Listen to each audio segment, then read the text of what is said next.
This isn't like most podcasts I've filmed in the past. We've been going pretty heavy with apologetics and theology, but taking a step back today and talking about the story you believe. And I think this concept is so powerful because you can take it in a million different directions. And I think our experiences too have led us to have very strong beliefs and opinions on this topic. Mm-hmm. And one of the ways that I take it when I first think of the story you believe is your identity, right? We're all living a story. We're all authors of our own lives. I don't believe in destiny. This is something that I hate when people be like, oh, it's meant to be, or oh, they're my soulmate. Like, I go, no. Your life isn't planned out for you before you're born. Yes, our Father in heaven knows exactly. He knows everything. He knows what will happen. He knows what did happen, what will. But the one thing that he doesn't have that we own is our free will and our agency. Yeah. And we have the ability to choose how we live our lives and how we write our stories. And I think we always hear so many different names for the Father, and one of them is the author, because he'll come in with a red editing pen and he'll edit it, and he'll change some things, and he'll be like, wait, no, going back. Wait, change this. Wait, no, I don't want this part in the book. But ultimately, we're the ones typing away. Mm-hmm. We don't sit in the back seat and go like, okay, like I'm just gonna read what you're gonna be writing. We're agents unto ourselves, right? Yeah. Or at least we should be, or at least trying to be, right? And identity is a story that a lot of people have let other people write for them. But they need to be taking control of it for themselves, writing the story about who they are as a child of God, a child of the covenant, a disciple of Christ. I think too often with identity, we let the world write the story of who we are. That you have to be this way or have X amount of followers or own or possess some attribute, some house, something, whatever you name it, and that's what defines who you are as a person. The world and Satan have been trying to write what other people's identity are, write their story for them for a long time. And it's time to stop.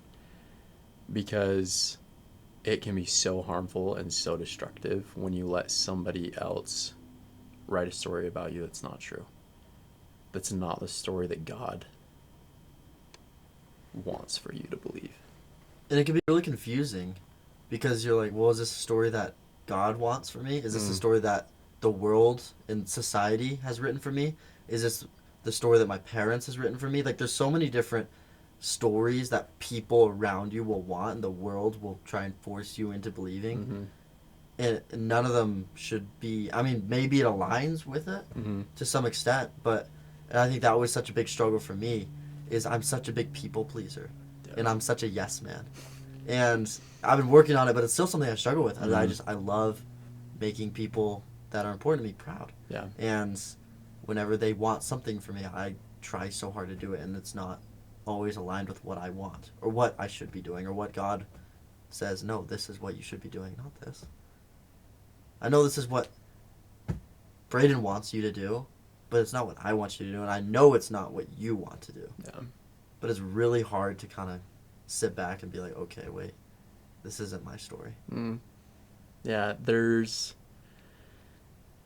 what other people tell you, and you start to believe that becomes very powerful, for good or for bad.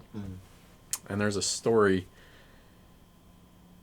of this happening to somebody that hits close to home because I think in a lot of ways it's a story that I used to believe for a long time. It's a story that a lot of people still believe, and it's so harmful and damaging. And I think this story really shows what the power of the thoughts and the stories that we believe are for good or for bad. And really, it's my why for why I wanted to start doing this and why I wanted to be a coach, and to help provide people with the tools and the resources to do that. And so there's a kid. His name's Peter Daniels. And Peter was in first grade, and he had dyslexia. His parents didn't know it. Nobody knew that he had it. So it was undiagnosed, and he was doing terribly in school. First grade, and his family decided to move. So with that came change in his school. So his family moves. He goes to this new school. First day of school, back at this new place, and his dad comes to him and is like, "All right, Peter, let's go." And he's just like, "I do not want to go. Like, this is based on my track record and how school's been going. Like, this isn't going to be any better." So he goes, and he has this teacher named Miss Phillips. And if you think about the worst teacher that you've ever had, Miss Phillips is like that worst teacher times 10.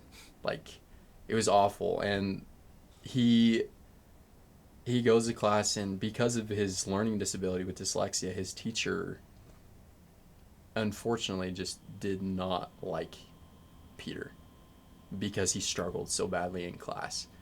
And so that led him to being put in the back of the classroom, kind of away from the other kids, kind of isolated. And he was doing terribly in her class. And there was one day that they all took a test, and Miss Phillips comes back with the tests, and she's handing them out to each of the kids. And she comes around to him, and he gets his test back, and on the test there's this big fat red F covering like half the page. And Peter's like, well, here's another one. Like, I failed another test because he hasn't been doing good, and he's failed a lot of the previous ones. And Miss Phillips gets done handing out the piece of the paper, and she goes up to the front of the classroom, and she's like, "Peter, come up here." And he's sitting in his chair. He's like, like something bad's about to go down. And she's like, "Peter, get up here." So he comes up to the front of the class, and she grabs his arm and holds him up in front of the class and says, "Class, this is Peter. He's failed all the previous tests. He's just failed this one, and he's going to fail all the rest of them too. And not only that, he's going to fail at everything else that he does in his life. And he's never going to amount to anything."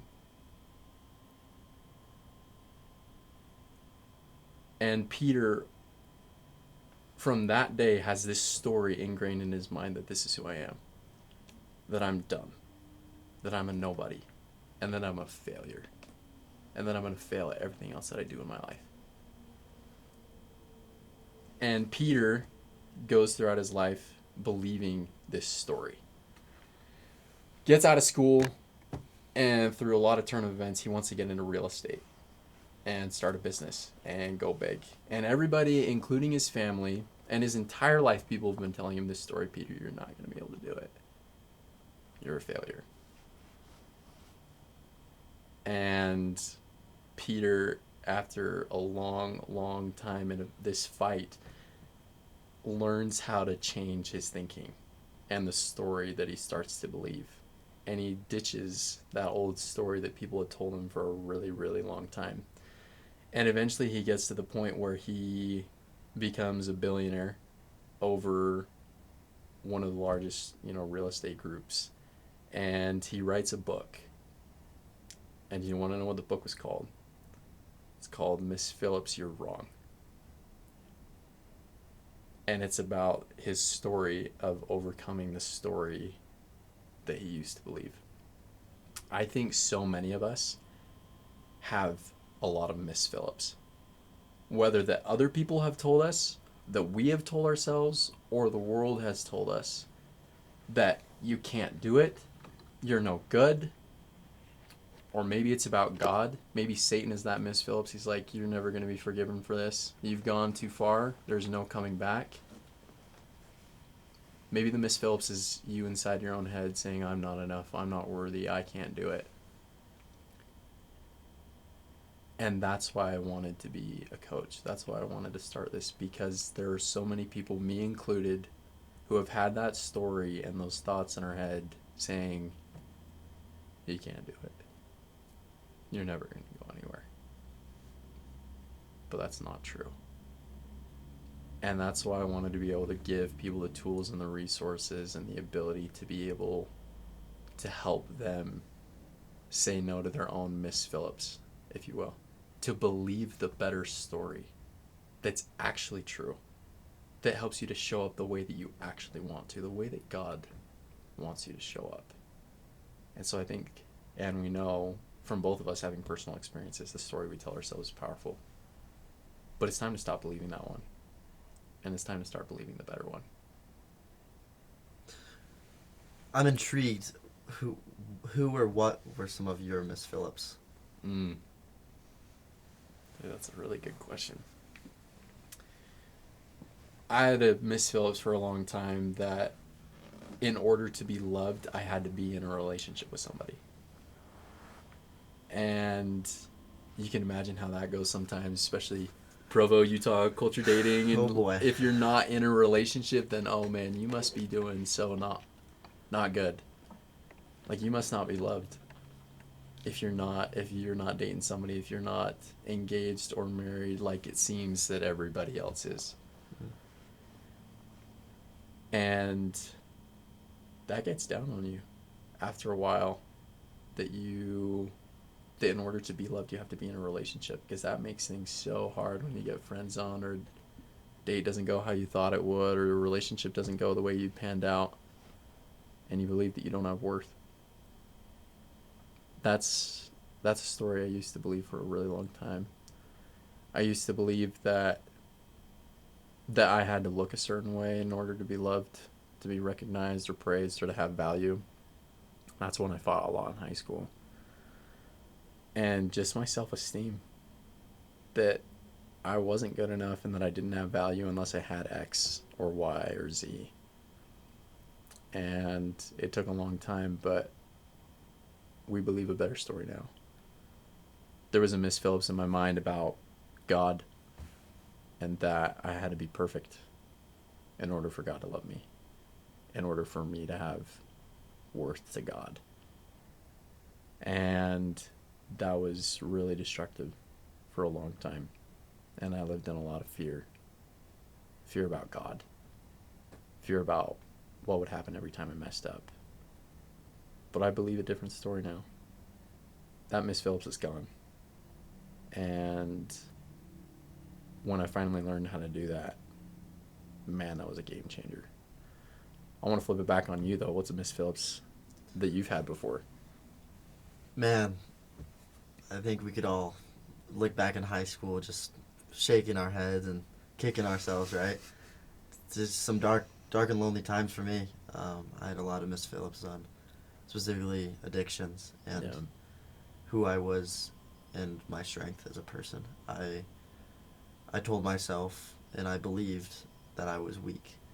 I believed that I couldn't overcome masturbation and pornography for years.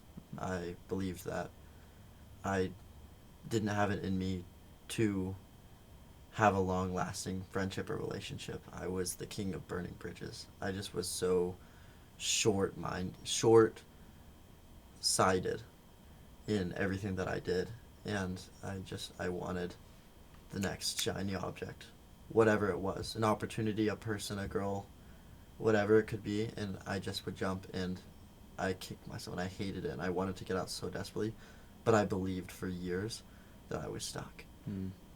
I started getting into drinking, and I believed that I couldn't overcome it, that was it, that's who I was. I was just gonna, that was gonna be me the rest of my life. And it took years for me to finally come around and have, one of those rock bottom moments where, you hear all these things where it's like, I'm homeless, I'm crawling, like, I can't afford my next meal, and then I have a moment. Like, that wasn't my rock bottom, but it was a sense where I looked at myself, and I was like, I haven't touched my scriptures in years. I haven't felt the Spirit in years. And I was doing the same things as a junior and senior in high school that I was as a freshman. And since that freshman year, I was telling myself every single time I would relapse in pornography, or I would hurt a girl, break a precious daughter of God's heart, and I would just feel wrecked. I would tear myself apart, but I continued to do it because I believed that that's who I was. And I just had to look outwards, and we both work for HXP, Humanitarian Experience, and they're on every single shirt that we get says love God, love people. And I feel like a lot of my goals and what I wanted to do was I wanted to love God. I wanted to love people, but I couldn't because I hated myself. I hated everything about myself. I believed that I was worthless. I believed I was weak. And I had to come to terms that just some small and simple truths. Like, I am loved. I am appreciated. I don't need the short dopamine hits from pornography to be happy. I don't need a girl in my life constantly. I don't need validation of other people. I don't need to please others. And it was a long process, and it's still something I'll probably work through for the rest of my life. Yeah.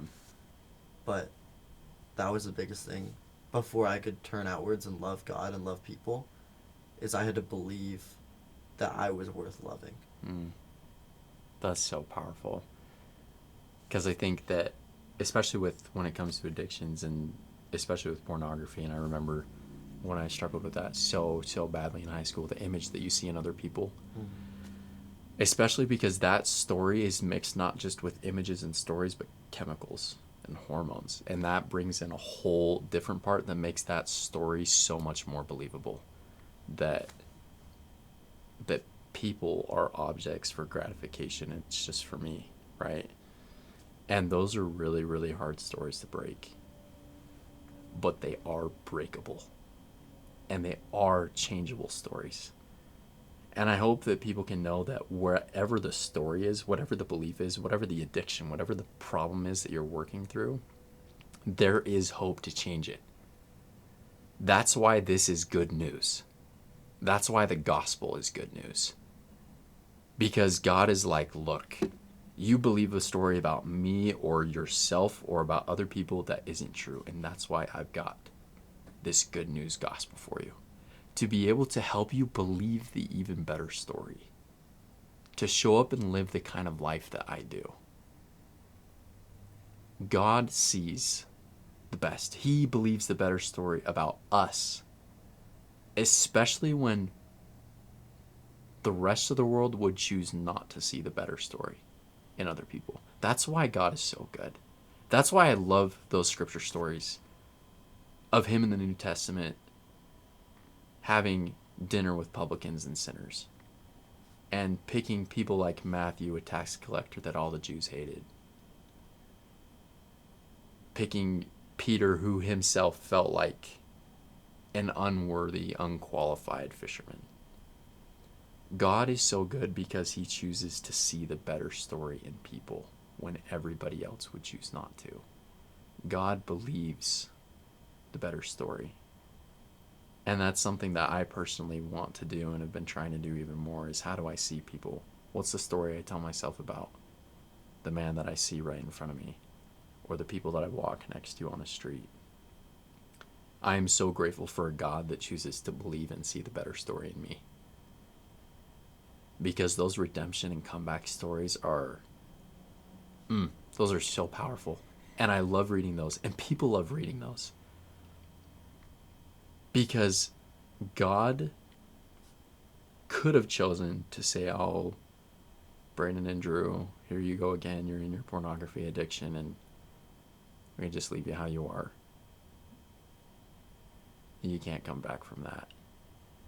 But God will never, and he didn't choose to believe that story about us or about anybody that struggles with those kinds of things, because that's when grace steps in. Grace is a good story. It's the good news. It's a story that we need to start believing, that grace is here for everybody. And you don't have to be perfect. You don't have to be qualified for it. It's just good news. That's a story that's worth believing. Okay, so once you've realized the different story, you start believing that other story, the story that God believes and sees, what do you do next? Because I think I get these spurts of motivation. Yeah. And I get going, I have all these goals. You know, we talk about New Year's resolutions so much. We're going to do 75 hard, right? Day one, it's great. And then you wake up, it's day two, and you're like, shiz, this sucks. Yeah. I don't believe it anymore because it's so in the moment. Mm-hmm. How can you, A, make it lasting, and B, just, write it out as an actual story, not just, a chapter? Because that fire feels so good, Mm-hmm. but it goes out so fast. Yeah.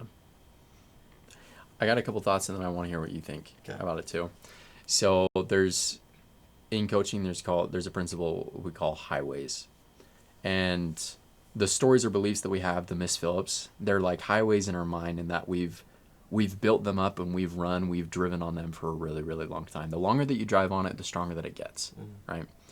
And each highway, each belief and story is supported by evidence.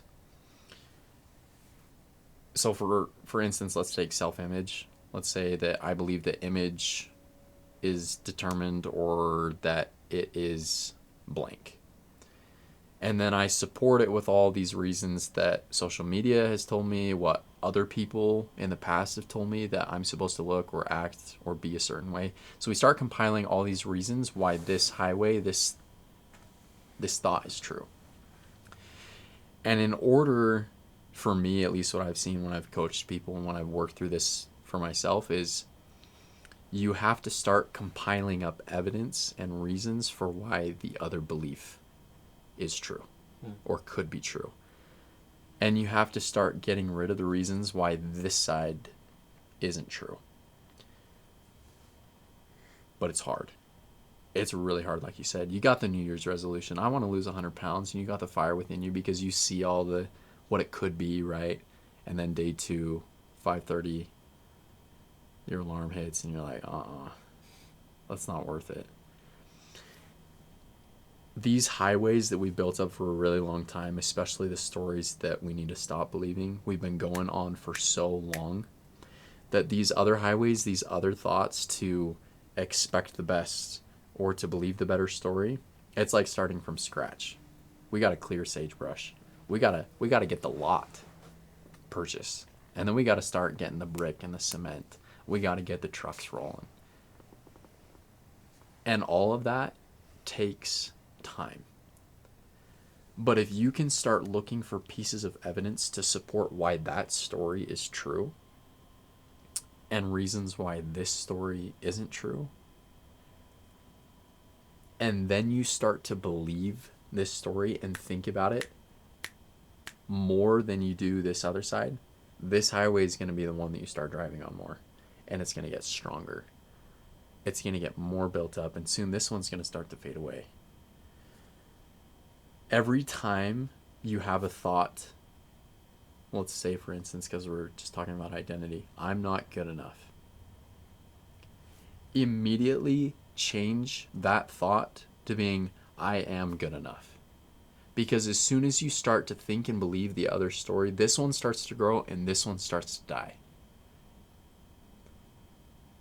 There are other principles within coaching that help, like creating space and creating this ability or capacity in your mind to be able to think more critically and logically rather than reacting so quickly. And I think that that'll be a fun combo for some other time that we do this. But the ability to be able to say stop, to be still, and to think about what could be a different story that's also true. And the more that you start to think and believe those thoughts, and also be around people who believe those thoughts, that is powerful for building up the other highway, for starting to believe the other story. The people that you're around make such a big difference. And I can guarantee you, just like it was for you, as it was for me, that in high school when you struggled with those addictions and things that are really, really hard, people who also believe the better story make it so much more powerful and so much more believable, because then you see that you're not the only one and that it is possible. So those are a couple of things that I would say. But what would you say? You touched on it a little bit at the end. I think brotherhood is Hands down. a huge factor. Mm-hmm. Looking back in high school, whenever I didn't like any part of myself whatsoever, I would use girls as short-term gratification and self-validation. Like, I am attractive, I am funny, whatever it could be. Like, I would use them to make myself feel good because I never felt good. And it would just be the quick hit, the quick hit, the quick hit. And it would help kind of get me through. So just to get me out of, like, my depression, just a little. waves, and girls will come and go. I mean, we've been there, right? Mm-hmm. It's inevitable, but if you have a true, strong brotherhood, like that is lasting. That is a lifetime friendship. That's somebody that you'll tell your grandchildren about. Mm. It's your best man. Like, whatever it is. And when I started finding, right, when I started surrounding myself with other guys who wanted to do 75 hard with me, Mm. and who had maybe never read the scriptures in years but wanted to have this be day one with me. And I was reading with them, or I want to go to the gym. And it's so hard to go every single day by yourself. But if you have your bro, calling you as you're sleeping through your alarm, be like, Yeah. dude, I'm outside your house, let's go. It made me get my butt up and go to the gym that day. Mm-hmm. It's so much more fun when you have a circle of support. Yeah. There's going to be days that are hard. There's going to be days that are hard for them. We're human. But whenever you start to believe, like, oh, wait, I can do this, and the ball gets rolling, Yeah. you're rolling some days. Other days, you're kind of stopped, and they're rolling, and it just, you feed off of each other, Yeah. and it's so fun. And it helps you just build off that fire, and sometimes you can take a little bit of their fire when you're dwindling, and other times you can toss a log over there because you've got a freaking bonfire. Mm. And it just, like, I've lived it, I've seen it, and for the rest of my life, I will continue to lean very, very heavily on my brothers because they're the main reason why I'm where I am today. Is I leaned on my brothers in times where I couldn't do it myself. Mm. It's not good for man to be alone, man or woman, introverted or extroverted. You need those core key relationships, the brothers in your corner, the guys that you know will be there fighting for you. Because when you have that, and when you can hang around people who also believe the same story, it's game over. But when you hang around people who believe the negative story, the other story, that makes it so much harder. And so if you want help believing the other story, put yourself in the spaces and the places where other people believe that same story too. So if I'm listening to this right now, and I'm feeling that fire, I'm feeling that motivation, and I want to believe this other story, and I want to put myself in these places, but I don't know where to start, what would you say to them? First thing that comes to my mind is pray. I have seen time and time again, especially in the past couple of weeks and months, where I wanted so badly to do something, and I didn't know where in the world to start. And I didn't know how to get it out there. I didn't know how it was going to work. And I remember one night just going to bed and praying, getting on my knees. I said, God, I don't know where to start. Can you please just open some doors? I need something, because I don't know where to go or what to do. I think those are some of God's favorite prayers that he ever hears from his kids. And I watched as after that, door after door after door got opened. That's how this came to be. I'm looking at the man that is an answer to one of those prayers right in front of me, where God took that desire and he said, here you go. I got you. I'm here for you. And that was powerful to me. And I don't know why that was the first thing that came to my mind, but that was. And if you don't know where to go or who to turn to, I know for sure that there is one who can pull a lot of strings and open a lot of doors. And I would also go to the people who you look up to and who you admire. People who you know believe the better stories. That's the first thing that comes to my mind, and maybe I'll have more thoughts that come. But what would you say? My life was changed forever due to a humanitarian trip I went on to Belize. And the two biggest impacts on that trip were my two trip leaders. And they're two of the most incredible people I've ever met. And all I wanted to do was walk the way that they walked with such confidence, and I wanted to be as happy as them and as spiritually strong as them. And they were associated with HXP. And so right when I got back, I just was like, I gotta get involved. And so that's why I did the Become program. Because it's an HXP Become program. It's all about becoming who you're meant to be. And I wanted to be like them. And I wanted to believe that I could be like them. And so I just went in and I went all in on this program. And right after the program, I was like, I gotta stay involved with HXP. Like, these two people are just my idols. And so I, fought my way to work at the HXP office. And now I'm doing stuff with the Become program on the other side, helping out. And it's just things like that where I just think, again, like what you said, find the people that you look up to the most. And it doesn't have to be people that you're close to. You could be like a celebrity. Yeah. Like if there's somebody just so cool that I just want to be that guy so bad. Like, what does he do? How does he walk? What are the steps that he took to get there? How can you fight your way into that same path? It's never going to be an easy fight. No. But those are the battles that when you win, they feel better than any of the other ones. So find your way into the circles of people that believe the better stories, who you want to be, wherever that looks like. And then do everything you got to do, right? Be the agent. Go out there and get it done. Yeah, you're writing your story. Yeah. There's no destiny. I don't want to hear nothing about destiny. Your life is not planned out for you. You got to go and attack. Yeah. You got to play offense. Big time. Big time play offense, and play defense against the story you want to stop believing. And as soon as you've done that, you've just become an entirely new, different creature. This is what it means, I think, to fulfill the measure of your creation. To fill your life with the kind of thoughts and beliefs that God himself would have. These are the stories that I think God would believe. God believes the better story. And even if God didn't know the end from the beginning, I still think God would show up believing the better part. Because that's who he is.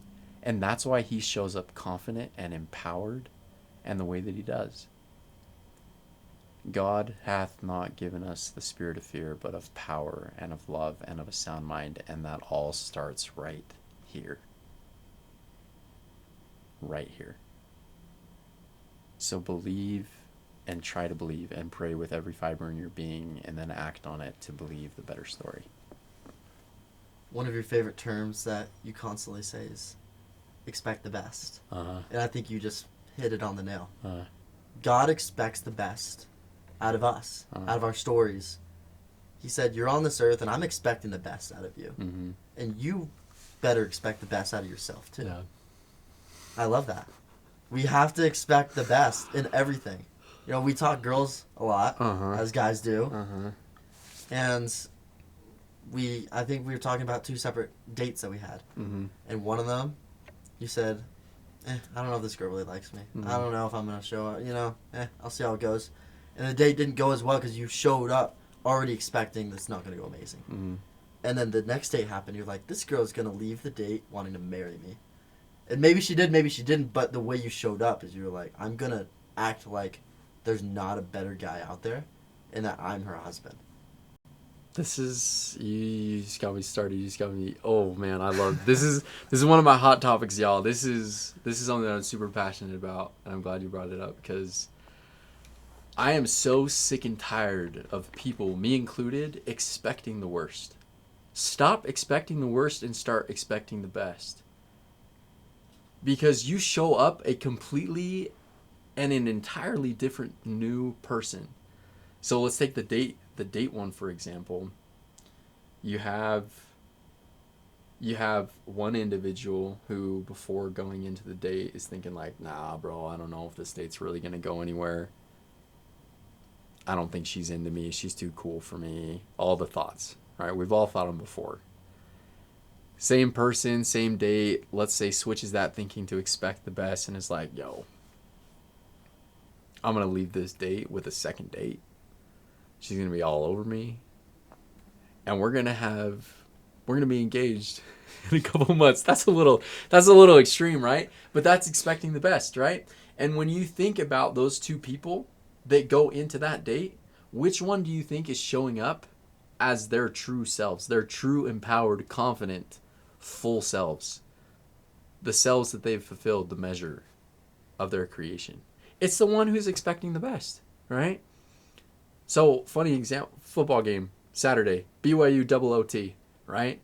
One of the craziest watch party games I've ever been to. Everybody's going wild because, anyways, crazy turn of events. But everybody's sitting there double OT, and BYU's got the ball.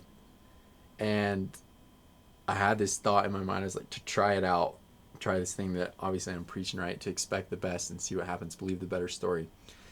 And so everybody's there just sitting there stressing. I guarantee you the average BPM in that room was like 160, bro. Like, it had to have been. Like, it's through the roof. And because everybody's like, bro, like, what if we don't get this pass? Like, we don't get the first down, game's over, and we've lost. And, like, so you can see the model of, like, we're expecting the best. And when we're stressed, bro, we're like, I don't know if BYU can pull this off.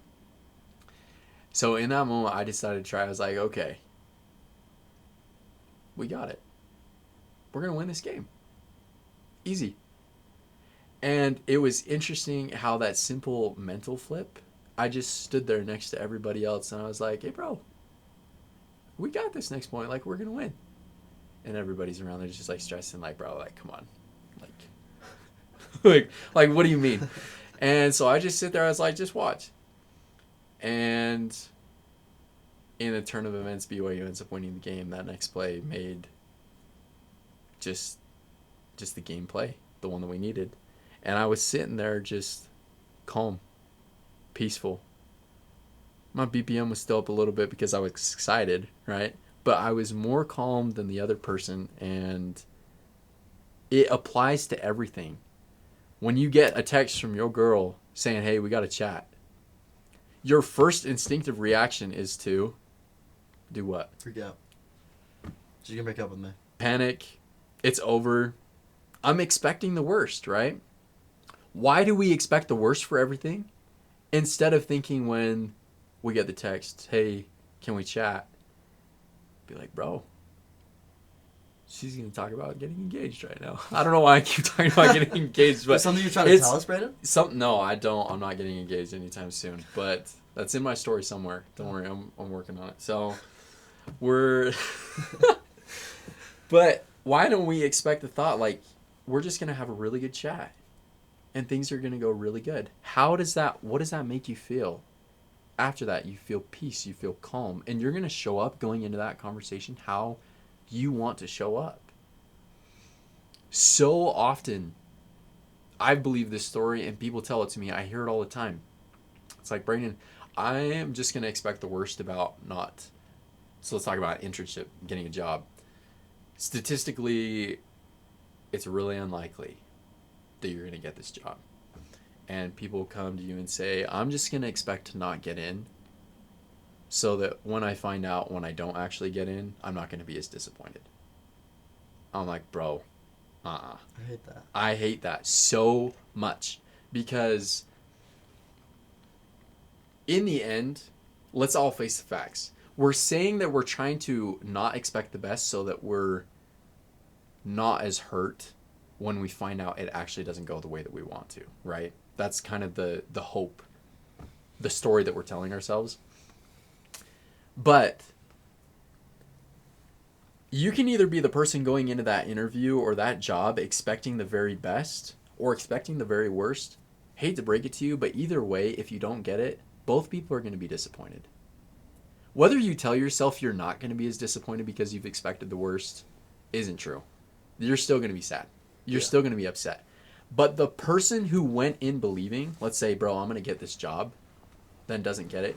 Yeah, he's going to be disappointed, but he's going to bounce back from that so much better. He's going to say, nah, that wasn't supposed to work out that way. There's a better job coming up. In fact, I wasn't supposed to be here for this job. I was supposed to be somewhere else. versus the other person that was like, well, dang. And they're still disappointed. And now they're going into their next job being like, well, I don't know if any of the other ones are going to work out either. Stop expecting the worst and start expecting the best, because you're going to show up completely different in a more empowered, confident way. It's the gold medal mindset, bro. How many gold medalists train from the day that they start training believing that, oh, it's just too statistically improbable that I'm not going to get a gold medal because there's so many other great athletes out there. So I'm just going to expect the worst, and then I'm not going to get a gold medal, because in the end it'll save me from being more disappointed. Who thinks that, bro? Like, no Olympian trains that way. You better believe that every Olympic gold athlete who holds that gold medal in their hand on that podium believed every day in their life. Maybe they had days when they thought they couldn't, but they chose to believe the story where they envisioned themselves saying, I'm going to hold that gold medal in Paris. I'm going to win. And they showed up to training and to practice and every other day after that, and then performed on the field, court, arena, wherever it was, with the gold medal mindset. So everybody needs to start adopting the gold medal mindset and stop expecting the worst and start expecting the best, so that you can show up the way that you want to show up. Whether it's work, whether it's school, whether it's dating, relationship, the list goes on and on. It's relevant everywhere. But I guarantee you no Olympic gold athlete shows up to practice or training expecting the worst, only to save themselves from future disappointment. No shot. No way. No, it saves a lot of useless emotions. Like with that football game. The amount of stress that was leaking out of that room that was unnecessary because it ended with a dub. 6-0, baby. 6-0. It don't matter. But they were all stressing for no reason. Like the same thing with the job. You know, it's funny because at HXP right now we're hiring a lot of new trip leaders. And there's so many incredible people. And there are some people who are qualified, some people who are even overqualified. We're like, this person needs to be a freaking trip leader. They're going to change lives. And then somebody going to prompt them like, no. Like, this person's going to meet their wife this summer. They can't go on a trip. And it's so weird to kind of be experiencing this right now. Because I'm like, no, but this person's supposed to change 20 kids' lives. Like, my life was changed. This person's going to do the same. Like, I want this person to do it for those kids. But then you have that prompting where it's like, no, this person needs to meet their spouse. And that person who now isn't going to be a trip leader, will they think, oh, I was in dang it, I was underqualified, they didn't like me, whatever, and they can go down that mental spiral, and they can believe that story. They can believe that story, as well as they could have expected the worst. They could have gone in, and they could have been like, dang it, I wasn't, I wasn't good enough. I wasn't good enough anyways. I didn't think I was going to get it. Now I'm not as disappointed, but they're clearly disappointed. And then that might affect them whenever they do meet their spouse, because they're still bummed or whatever it could be. Like, I love that. The mentality is like, you show up to that trip leader interview, I'm going to be a freaking trip leader. You don't get it. You're like, well, I was qualified enough. They probably thought so too, but clearly they know something I don't, or the author has a different story for me. It's taking a turn. Yeah. And how would people show up if everyone in the world started believing that? Like, what we would experience on a day-to-day basis. I think everyone would be so happy. I think that's like the one word I would describe it. It's just happy. Yeah. You just be happy all the time. There would be nothing disappointing. There would be nothing holding you back. There would be nothing stopping you from being disappointed or not showing up the way you want to. I would just be going around skipping like I own the world.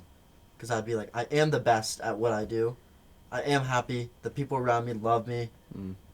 And not in like a narcissistic way, but just like in a godly, like joyful, just the pure, divine happiness that comes from looking at life through that lens. Yeah.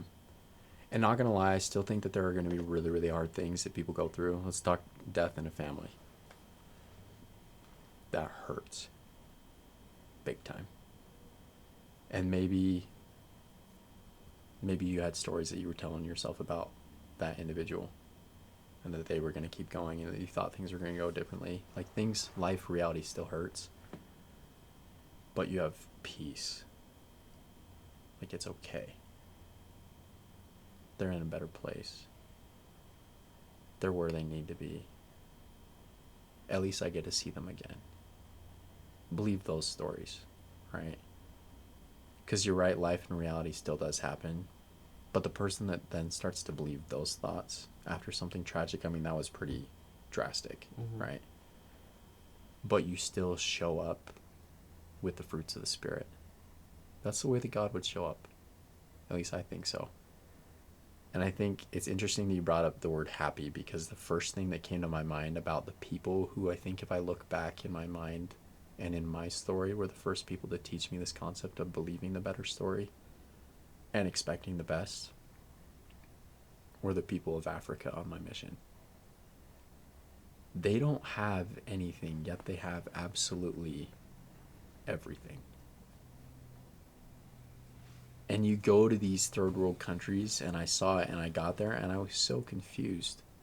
Like, how are these people living the happiest lives I've ever seen? But they have nothing. I guarantee you why is because they believe the better story. Because they have nothing else to lean on.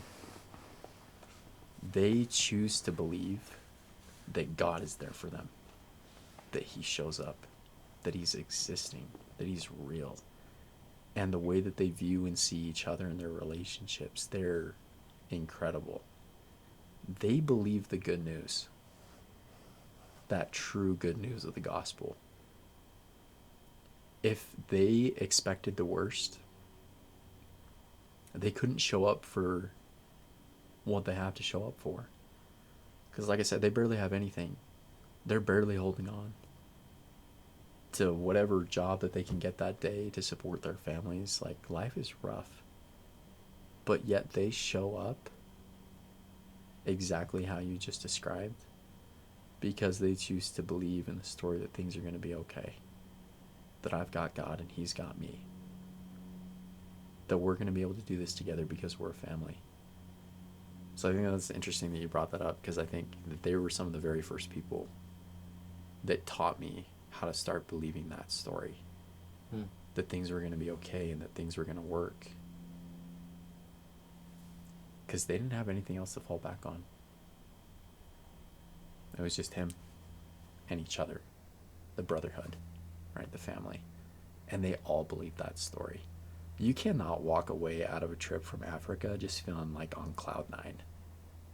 Or Latin or South America, or just any of these third world countries where they act and they believe that way.